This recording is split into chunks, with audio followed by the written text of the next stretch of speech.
ہر صورت کے ابتدا میں تسمیہ شریف بسم اللہ الرحمن الرحیم موجود ہے،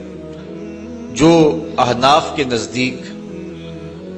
دو صورتوں کے فاصلے کے لیے لایا گیا ہے، جبکہ سورہ نمل میں بسم اللہ الرحمن الرحیم یہ جزو قرآن ہے۔ باقی مقامات پر صورتوں کے مابین فاصلے کے لیے اور فرق کرنے کے لیے تسمیہ کو لکھا جاتا ہے اور حصول برکت کے لیے۔ اور دوسرا، حضور علیہ السلام کا فرمان بھی ہے کہ ہر کام کرنے سے قبل بسم اللہ شریف کی تلاوت کا جو حکم دیا حضور نے، تو اس کی تکمیل کے لیے ہر صورت سے قبل بسم اللہ شریف کی تلاوت کی جاتی ہے۔ اسی لیے احناف نماز کے اندر تسمیہ کو سرن پڑھتے ہیں، جہرن نہیں پڑھتے، اس لیے کہ یہ جزو صورت نہیں ہے۔